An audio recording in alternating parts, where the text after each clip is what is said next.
I crashed freshman year. There was a lot of tears. How did you then work through like all of those thoughts yourself? Good friends, good family, and therapy. My role was to analyze the markets and decide what we should invest in as a company. As a high school physics teacher in a public school, I make less money than I used to make working in finance. People who didn't know me well did not know how depressed I was. I can't stay this miserable. This week, I spoke with physics teacher Elissa Levy. Ms. Levy discusses her life from a favorite high school chemistry class to attending Yale University and her subsequent transition from a career in finance to teaching physics. Welcome to tjTALKS.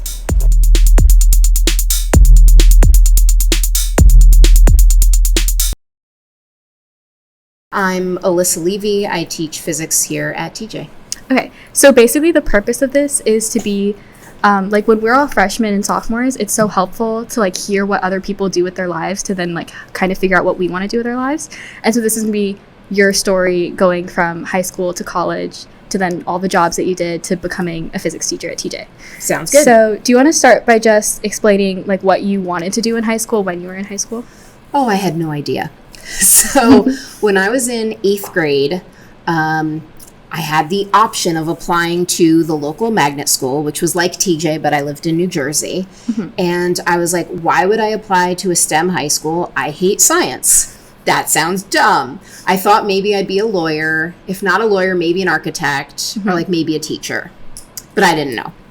And then around sophomore year, junior year, I started to realize I really love science, specifically chemistry and physics. I wanted to figure out, how does the universe work? How do we explain all of the things that make up this universe we found ourselves in? And I was like, I want to do the like philosophy, nature of the universe stuff. I'm going to major in physics.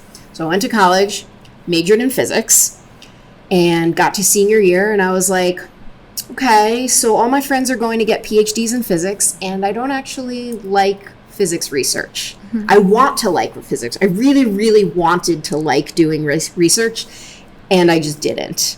And so, yeah, so there's no like specific like thing I knew for sure that I wanted. I was mostly just pursuing the thing that seemed the most interesting at that moment in time. So you didn't end up going to the magnet school? That was I did not, right. I didn't even apply. I was like, what? You didn't apply? I was like, no, like, why would I go to a STEM school? So I just went to the local high school, and it was there where I fell in love with science after having decided I didn't want to go to a science high school. Was there something about like a certain class or physics or chemistry that made you really like it more? 10th grade chemistry with Ms. Mack, Natalie Mack, and we are still friends, and I go to her beach house, and like, it's very cool to have an adult friendship with my high school teachers, and like get her perspective of who she thought I was when I was a sophomore. She was the first person who told me that science is about asking questions, not having the answer. And she said it so many times, and I was like, well, it must be true because she keeps saying it. And I asked a lot of questions that year. She also taught in a very innovative style where, like, nowadays the idea that you could retest is like accepted, but this was 2003, and she let you take any quiz you wanted, like any number of times. She just had like multiple versions of everything. And the idea was like, when you know it, come find me, you can take the quiz on that day. It was very flexible. So I would say, I think I'm ready for the bonding quiz, covalent bonding quiz. And she'd be like, here it is. And then if you don't get 100 and you think you know it more the next day, you can take a different version. And so it was a different way of doing class. And I felt like I could go at my own pace. I could ask questions, that my curiosity was rewarded. So that was where I started getting excited about science. And then she said to me, she's like, you're a physicist. I know, like, I'm your chemistry teacher, but I know you're a physicist. So part of it is like my respect for authority was so great that she told me I was a physicist, and I really valued that. And so I was a physicist, gosh darn it. Why do you think she said that? She saw me asking those deeper questions. So I think chemistry is sandwiched between biology and physics in many ways. Biology explains very complicated processes and requires a lot of accepting things as true because we can't unpack all of the details under it. Chemistry is that in-between bridge, and it explains things on a molecular level. There's still some unknowns. Physics is like pure, like, what is the universe? What is the nature of reality? And she saw me headed in that direction. She actually told me, she said, I think that you will either be a physicist or a rabbi. Because you knew I was Jewish. So she's like, you're either going to be a physicist or a rabbi. So when I was in college, I actually made a point of like meeting with the rabbi to talk about what their job was like. Because I was like, Ms. Mack says that I might be a rabbi. I need to like do my due diligence. And I concluded I was not going to be a rabbi. Could you walk me through the then college application process of like, you decide you want to go into physics and you want to study physics in college. What was then applying to colleges like, and what did you consider for where you applied? Yeah, so similar to 8th grade, where I was like, I'm not applying to the STEM magnet school.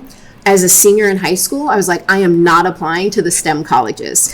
I did not apply to MIT. I did not apply to like Polytech, right? Like I just didn't apply to places that were about that thing because I wanted to be surrounded by a huge variety of people with a variety of different interests. I wanted to be having humanities conversations and arts conversations. And I really have always felt that interdisciplinary learning makes the most meaning. And so I only applied to liberal arts schools, and I put on all my applications I planned to major in physics, but it was clear from my application and from my interests that it was never just physics. I danced in college. I was a tour guide in the art gallery. I took humanities classes as much as I could. Some of my favorite college classes were outside of physics, and I never wanted to be someone who was only a physics person. How do you think physics impacts like the rest of your life? Because you do all these other extracurriculars. Did that have a connection of some sort for you? It's a way of thinking and making sense of things. And so I had one semester and I just felt so proud of myself. It's like I figured out how all my classes connect this semester. And it was all about synthesis and decomposition. So I was taking quantum mechanics and electricity and magnetism in the same semester. And E&M is about like, you've got Maxwell's laws and they're coherent and they're a synthesized thing. And then you apply it in all these cases. And then similarly, you've got Schrodinger's equation for quantum and then all the different cases of how that shakes out. And so there's the whole and then there's the parts. Similarly, I was taking Hebrew that semester, and I was like, I'm building up all of these pieces that together construct a language. And then separately, I was taking like intro to drawing, and that was about how do you take an image and break it up into its parts so that you can create a drawing that then represents that image. And so it's all about the decomposition and the synthesis of ideas. And I always felt that whatever class I'm doing, like it's meant to be connected. It's meant to be interdisciplinary, and you can't understand anything from only one discipline. So you mentioned earlier in that high school chemistry class that you liked that the fact that it was so flexible is like part of what made you like more comfortable learning it. Then in like a college setting where that might not be the case, where like every teacher is as flexible as that, do you have any tips for like studying or like still getting good grades when you prefer a different style of teaching? Yeah, I mean, college was like you sit and take notes during the lecture, but the learning happened outside of the lecture.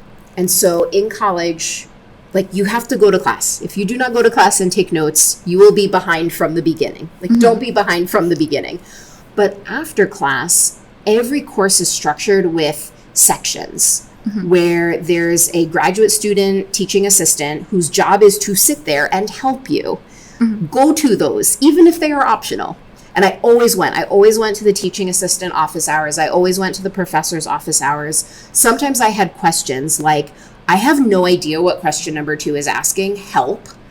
And sometimes I didn't have questions, but came to listen to other people's questions or just came to have a conversation and learn more. And so that's where a lot of the learning happens. And then a lot of the learning also happens socially. So after my freshman fall, I did not complete a single homework assignment by myself. at the time in college, I thought that was a sign of weakness, right? I am so bad at science and math that I cannot do my homework by myself. What I learned later is that the people who were trying and failing to do their homework by themselves, that was the dumb move, because they didn't actually learn anything. I went to my friends and we solved it all together, and I handed in a homework assignment I understood, and then I did really well on the test. And so the tests were not the same as the homework. You had to apply things and extend your knowledge. And so I ended up doing really well, and only later on was able to realize that me working with others, like, that was how the learning happened, as opposed to a sign that I was not a good learner. You went to Yale University, yes, right? Yeah. What was the transition like between high school and then being in college? So for me, it was kind of steep. And then everyone was like, you're going to Yale, it's going to be really hard, you're going to be really intimidated by everybody, and you're going to feel dumb for the first time, and it's okay. And I was like, yeah, I'm ready to feel dumb. Like, I want to go to a school where everyone's smarter than me and I can learn from my peers. And it was really hard. It was really hard. I crashed freshman year because I wasn't used to feeling like I was surrounded by people who just knew so much more than I did. And I think a lot of what TJ students feel every day is what I didn't feel until college. I have been told that TJ students do not have quite as much of that crisis of confidence in college. And I think a lot of it is that you're already surrounded in high school by competent people, and you have to figure out that you are actually very competent. It's just easy to not feel competent when the people around you are also very, very darn competent. How did you then work through like all of those thoughts yourself? Good friends, good family, and therapy. Very valid. Yeah, there was a lot of tears, and there's a lot of hidden insecurity that happens in college in general, and certainly at an Ivy League school. And so people at Yale are often walking around feeling very intimidated and insecure and faking it. And so you've got these bright smiles on everyone's face, and I'm so happy to be here. And it's hard to get to know someone at the level that you need to realize there's a mask there. And I certainly had that mask, right? People who didn't know me well did not know how depressed I was. And one thing I would say I hope for college campuses and just society in general is that we can lower those barriers so that it's easier to be open about those challenges, because then you'll realize you are not alone.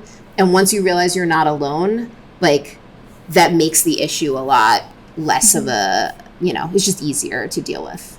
How would you recommend, like, if a student at TJ is going through similar things that you went through, how would you recommend finding a group of friends or like a support system to like help them through that? Yeah, and it's hard because you never know until you open yourself up what kind of interaction it's going to be. Does that make sense? So I have found in my experience, like, the adults at TJ are pretty darn supportive. And so if you have 7 teachers, like, one of them is probably someone you feel comfortable opening up to. If your guidance counselor is someone you feel comfortable opening up to, right? Like, there are people adult-wise at TJ whose job is to be supportive through those things. And then the other part of your question was, how do you find the right friends? And like, it's trial and error.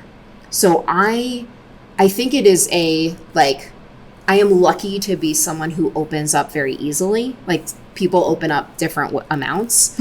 And so if I open myself up to someone and then I don't get treated right in response, like, all right, well, that was the wrong person to open up to.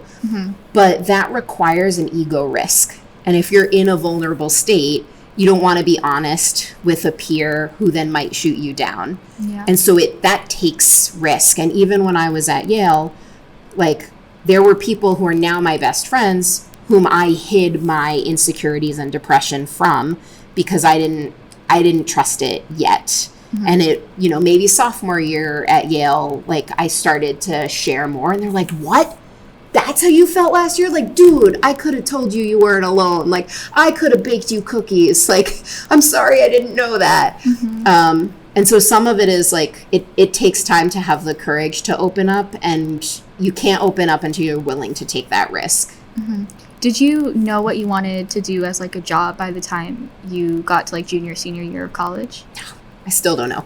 I don't know what I'm going to do when I grow up. I can tell you what I'm doing right now. Mm-hmm. So senior year, it seemed like everyone who was on my path was going for a PhD in physics. Mm-hmm. They were applying to grad programs. They were taking the physics GRE. They were getting, recommendations. And I had worked very hard to find the research labs that were known to be the most collaborative, the most supportive. Like, I worked in the best labs to work in from a, how it feels perspective. Mm-hmm. And it still wasn't bringing me joy.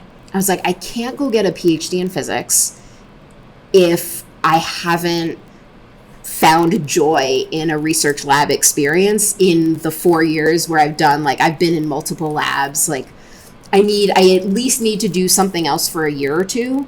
Mm-hmm. And then maybe I'll go get a PhD in physics. So I took the physics GRE because that test is good for 5 years. I was like, there's no way my test score will ever be higher than it is right now because I'm going to start forgetting things. Yeah. So I had that score ready, and I was like, here's my plan.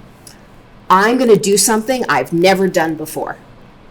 I was like, that's my criteria. Mm-hmm. And how am I going to get this job?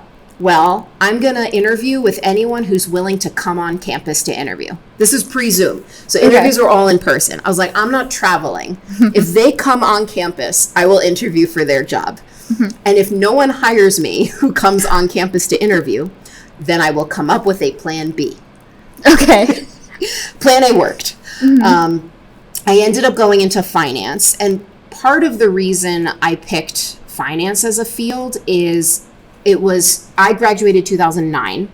So in fall of 2008, Lehman collapsed, Bear Stearns, the whole financial market was like a huge mess. Mm-hmm. And I thought as a physicist, like, some things are conserved. Energy is conserved. Energy doesn't like mysteriously appear or disappear. Like, if you don't know where it went, like, you've got research to do, but it doesn't just magically appear or disappear. Matter, right? All these conservation laws, I kind of had thought that money was conserved, but I learned in 2008 that money can just like magically all disappear all at once. And that was confusing. Mm-hmm. So I was like, I'm going to go into finance, and I want to understand what are the conservation laws and how does this whole international economic system work? Because I'm told that a lot of physicists do stuff like this, and yet it's definitely not the same as physics. And so I'm curious. And in addition, my parents were both nurses, so I knew about healthcare and I knew about the research world. I had no idea what it was like to work for a private company where you like dress nicely and go to an office and make PowerPoint slides and talk to people. It's like, that sounds really interesting. Like, what must that be like? So then for the next 8 years, I dressed nicely and went to an office and made PowerPoint slides and talked to people. That's interesting because that goes back to what you were saying about you in high school as like thinking you were a physicist because you would always ask questions to try to understand like how things worked. So that was like how you approached finance then? Yeah, very much that curiosity, like, I don't understand this thing. Let me go figure it out. Yeah. Okay. So what was your job like? Like, what did you do on a day-to-day basis? So when I worked in finance, I started off in a rotational program, which was 4 months in multiple different departments. And then the idea was after a couple of years, you settle down in a permanent position. And for me, the appeal for that was I could see a bunch of different jobs, and I had no reason to believe that any sort of role would be more or less interesting. So you could move through and make a decision. And then after that bouncing around, I landed in an investment position for a couple of years where really my role was to analyze the markets and decide what we should invest in as a company. At a certain point, and I was not happy, or I wasn't sure if I was happy or not, but it wasn't like bliss. And so I couldn't separate how much of it is life is stressful. Of course, jobs are hard versus this isn't the right job for me. But I kind of concluded after a while that what I didn't like about doing market research was the same thing I didn't like about doing physics research.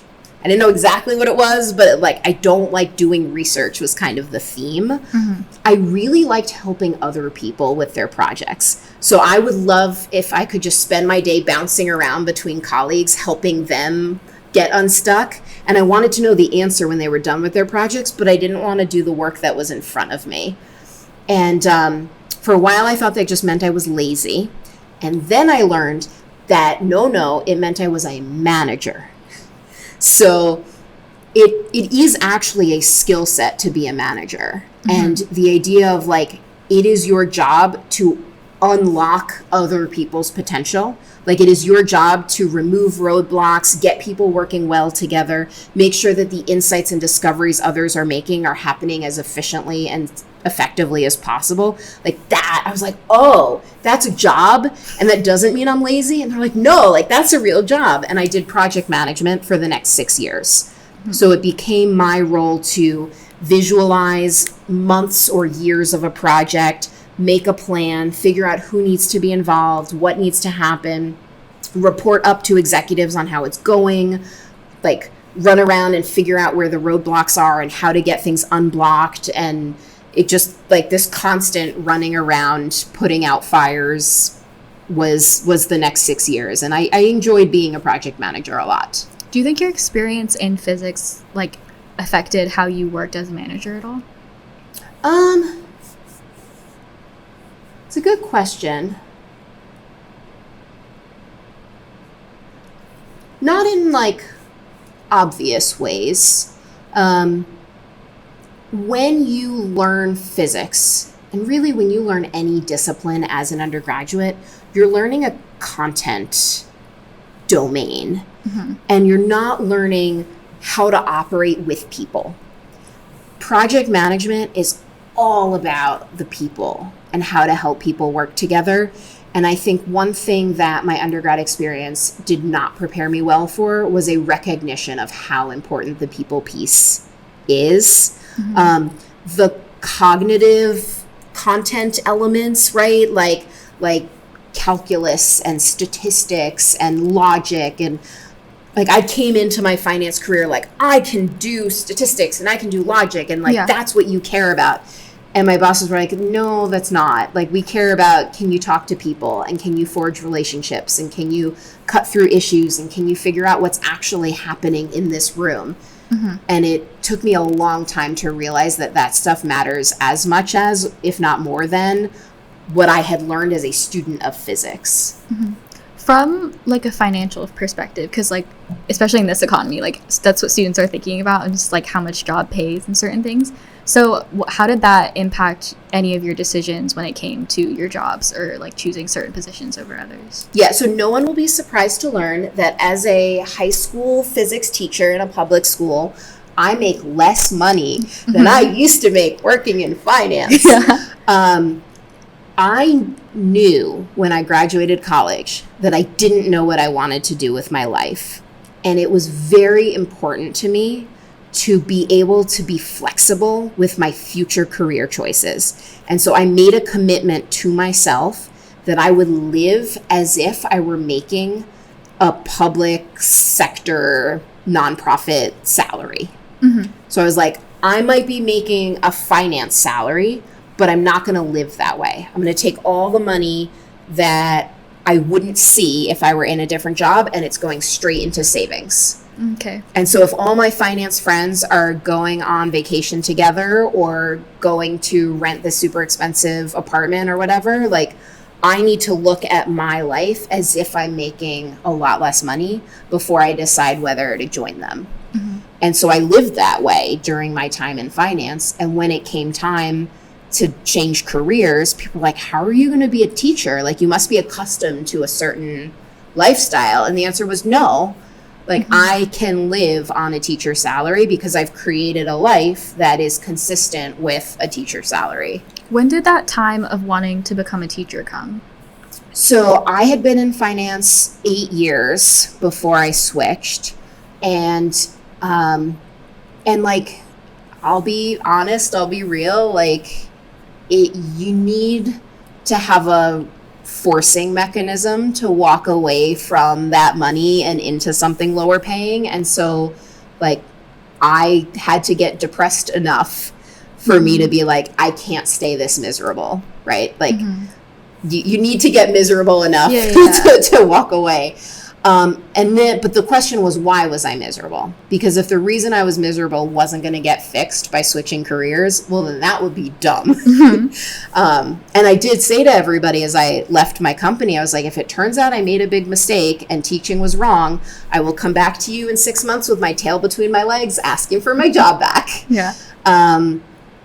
I hit a point in finance where the things that I needed to do to get increasingly more senior and increasingly farther down the path in my finance job just like wasn't what I wanted to do to develop in my own self. I had gotten really good at managing projects day to day and like planning 6 months and dealing with tons of people and lots of money and moving pieces. But I was getting pushed into more strategy land. And every time I would make like a 10-year plan, it would change 2 months later. I'm like, guys, like this is so dumb.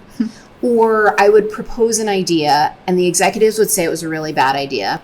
And then I'd come back in 4 months and propose the same idea and they didn't like it. And then 2 years later, they're like, I have this amazing idea. I'm like, you've got to be kidding me. Like, I have told you this. Now, the reality is that like, it takes time to change minds. And so had I had more patience or more flexibility or more nuanced understanding of all the pieces at play, I might have been less impatient and less frustrated with feeling like I wasn't doing anything to make a difference.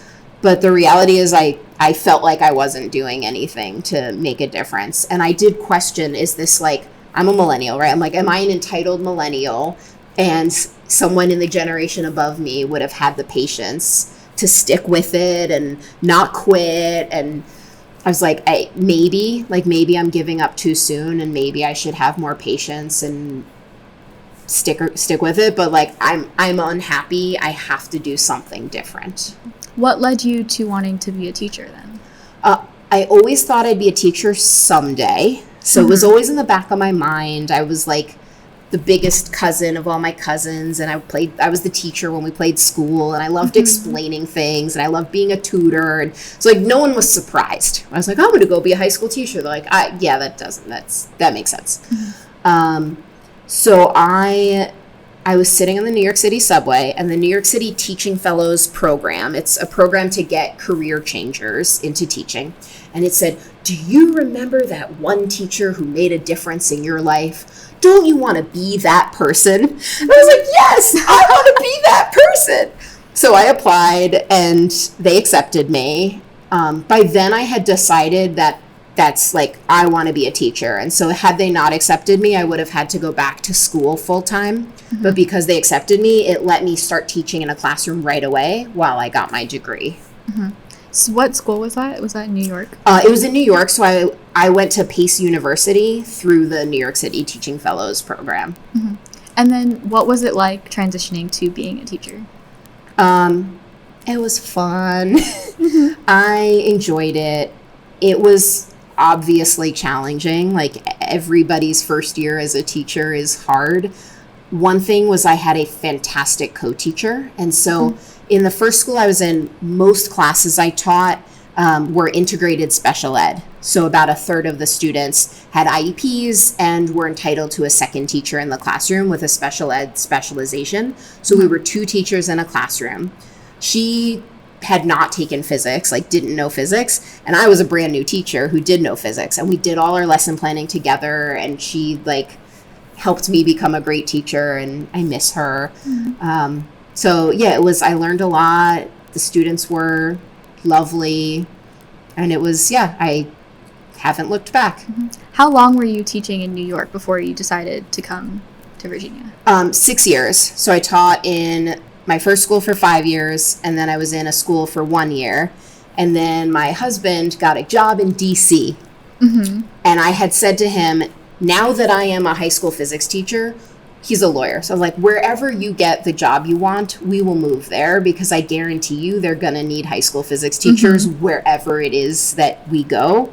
And so he the DC is where he got a job. So like, no, I'm not in the area. Like, I'm not in Virginia by choice. I'm at TJ by choice, and I'm very happy I'm at TJ, but I didn't move to Virginia because I wanted to. Did you, when you applied to teach at TJ, was it you just applied to teach at TJ? Was there like a specific school you wanted to go to for certain reasons, or? So I knew in January that I needed a job for the following fall, and I was headed to a physics teacher conference that was national. So my plan was to look for a job there. And at the conference, I just, like, anyone whose name badge said Washington, D.C. or something, I was like, hey, so I'm going to be moving. And guess who was at this conference? Mr. Hannum. Oh my goodness. Okay. So Mr. Hannum was there, and I start talking to him, and he's like, oh yeah, I teach at this place. It's called Thomas Jefferson. I'm like, yes, I've heard of Thomas Jefferson. Like, that is probably the only high school in Virginia I have heard of. And he said, well, we're hiring for physics next year.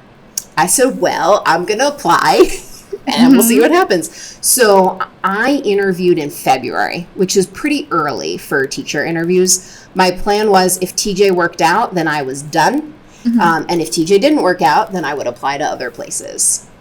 So this is your second year at TJ now. Yeah. Do you plan on staying as a teacher here, or are you like still considering doing other careers in the future? Yes to both. I'm really happy here. Like, teaching at TJ is fun, and I love, like, every day a student asks a question I've never heard before, and it just makes me so excited to think about physics and do these things together and talk about what it means to learn and share these values. That said, I don't think it's likely that I will still be a classroom teacher in 15 to 20 years, because I'm too antsy to do other things. I am currently working on a master's degree in school leadership and supervision, which it is the degree that you would need, or it's the certification you would need to be an assistant principal or a principal. But also, tons of your teachers at TJ have that master's degree and you don't even know it. So it's not like just because you have the degree, it means you're like leaving the classroom. And so my plan is to continue teaching physics here at TJ for as long as it keeps me full of joy. And if and when that stops being true, or the right job kind of opens up somewhere else, then I would take it. So I'm not like trying to leave. I think I've got a number of years in front of me of enjoying what I'm doing right now, but there will come a time.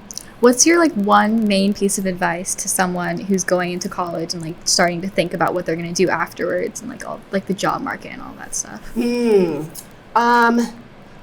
I read a statistic 20 years ago, so it's got to be even more now, that someone in my generation has on average 4 careers in their life. Not 4 jobs, 4 careers. Like entirely different disciplines in which they're working. And so I'd imagine by the time we're talking about your generation, it's like 6, you know? Life is long, and it feels so intense and immediate when you're looking at colleges and deciding what to do. But the reality is, if I look at all my friends I went to college with, some of them are doing exactly what they thought they'd be doing in college, and some of them have done so many different things.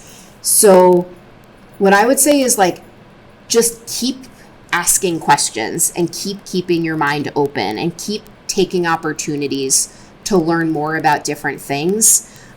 Because you might be someone whose path looks just like you thought it would, but you also might be someone whose path looks nothing like you thought it would, and both are equally valid ways to live a life. Okay. Do you have any last things you want to say based on kind of what we've talked about so far? I